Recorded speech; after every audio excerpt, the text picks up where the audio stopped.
Hey guys, and welcome to Meals with Maria Instant Pot Edition. It's the holiday feeling, so dickory dock.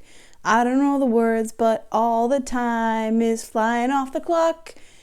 And I don't have enough time to make dinners or like anything. Gotta wrap presents and buy presents, bake cookies, because I know my schedule is basically filled up with cookie baking for the next month. So I thought now would be the perfect time to show you some Instant Pot recipes. These are things that would generally take kind of all day, either in a crock pot or simmering on the stove. But they're also things that if you kind of forgot and you're like, I gotta throw some stuff together and I gotta make something, you can make them in the Instant Pot really quick. So in the essence of time, let me show you those recipes. The first recipe I'm making is a beef stew. I'm using 1 pound of beef stew meat, 1 tablespoon of olive oil, 2 tablespoons of Worcestershire sauce, 1 teaspoon of salt, 1 teaspoon of pepper, 1 teaspoon of Italian seasoning, 3 minced cloves of garlic, 1 onion chopped, using 1 pound of red potatoes and 1 pound of carrots chopped. You'll need 2.5 cups of beef bouillon or stock, a 10-ounce can of tomato sauce, which runs about 42 cents, so it's very inexpensive, and 2 tablespoons of cornstarch with 2 tablespoons of water at the end.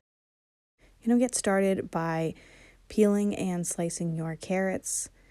The large carrots like this are less expensive than baby carrots, but if you're looking for something that is faster because you really don't want any prep, it is possible to do this beef stew with almost no prep. You could use onion powder, garlic powder, you can use baby carrots, and then you could also use some small baby potatoes. Like I said, the potatoes and the carrots are a little bit more expensive, so I'm using the more inexpensive route by buying the whole carrots and whole potatoes, but using garlic powder and onion powder will save you a little bit too, so you can kind of even it out or do what is best for your family and your time to cut down the time that it takes you to make this meal.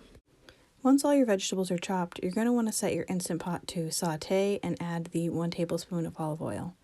Once the pan is hot, add your stew meat, 1 tablespoon of salt, 1 tablespoon of pepper, and 1 tablespoon of Italian seasoning. You just want to saute this beef, stirring frequently so that it is brown on all sides. This really seals in all the moisture and flavor in the meat. Once all sides are browned, you want to add your 2.5 cups of beef stock or bouillon. Kind of mix that around, get everything mixed in together. Mix in 2 tablespoons of Worcestershire sauce. And I'm just microplaning in my 3 cloves of minced garlic. I am a huge advocate for the microplane, which is the perfect stocking stuffer, or put one on your Christmas list because it is amazing. You can do this with garlic, you can do this with ginger, you can do it with onion, you can zest lemon with it. It's something that I never knew I needed until I had it, and now I will never go back to a garlic press. Add in your chopped vegetables, your 10-ounce container of tomato sauce, stir, cover, and set to high pressure for 35 minutes. Once the time is up, natural release for 10 minutes, and you will have an amazing stew. At this point, you do want to add your 2 tablespoons of cornstarch and 2 tablespoons of water.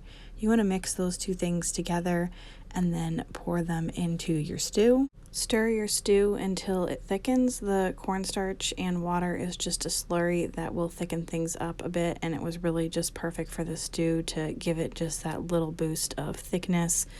Overall, this stew is so good. It was a hit for the whole family. My kids enjoyed it. You can see right here, Julian ate it, Tommy ate it. That was a big win for us, and I recommend this for everybody. This is an amazing stew that's made in less than an hour.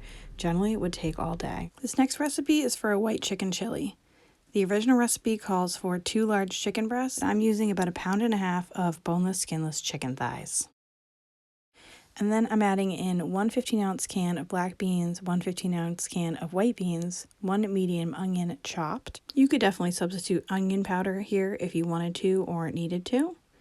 The recipe calls for 1 can of corn with the juice. This is very important because generally I wouldn't put the juice in, but I was surprised by it and it worked out well, so I'll go with it. You want to add 1 10-ounce can of Rotel with green chilies, 1/2 cup of chicken bouillon or stock. I use bouillon because it's cheaper. 1 teaspoon of chili powder, 1 teaspoon of cumin, and 1 packet of ranch seasoning mix, as well as 1 sliced 8-ounce package of cream cheese. You don't even need to do anything. You can just put the cover on this at this point and set to high for 20 minutes. You're going to want to naturally release for 10 minutes once it is done. This is what everything looks like once the release period is over. Feel free to remove the chicken and shred it that way. My chicken was very shreddable right inside the pot, so I was able to just kind of use my fork and mix everything around. You can see once the chicken gets broken up and the cream cheese gets mixed in, it really starts looking more like a white chicken chili than just a bunch of random things.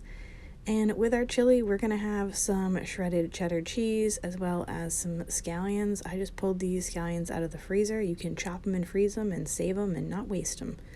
This is what everything looks like. This was absolutely phenomenal.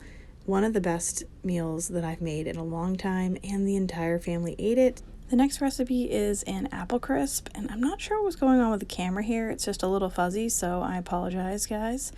But this is a really cool apple crisp because it calls for Granny Smith apples, which I've never done an apple crisp with Granny Smiths before, but I'll tell you, I will do it again because this was delicious.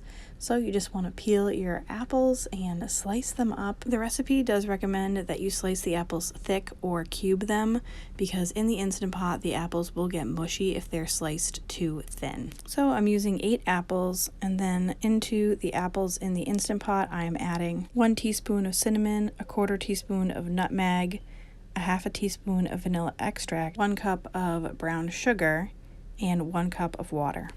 You just want to mix everything together well and put in the Instant Pot on high for 1 minute. It may seem weird, but the Instant Pot does take time to heat up, so it does take longer than 1 minute to cook the apples, and it really is cooking while it's pressurizing. While the apples are cooking, we're going to make our topping, starting with a 1/2 cup of rolled oats. Then I'm also adding 1/4 teaspoon of cinnamon, 1/4 cup of flour, 1/2 cup of brown sugar, and 3 tablespoons of melted butter. You just want to mix that well and get your topping all set for when your apples are done in the Instant Pot. When the 1 minute is up, you want to do a quick release and then turn your Instant Pot onto saute. At this point, you just want to add your topping right to your Instant Pot. You just want to saute it for 1 to 2 minutes and just stir it a couple times during that. At that point, it should begin to bubble, and you can see how amazing this looks. It turned out phenomenal. Like, I was worried because it didn't have like a crust in the oven, but it was so good. We served it with this Belmont vanilla ice cream from Aldi, and it was a huge win. I would have to say that the white chicken chili was my favorite, but then I think about it and I'm like, I really liked the beef stew too, and it was actually like the best apple crisp I've ever had. So, 3-way tie?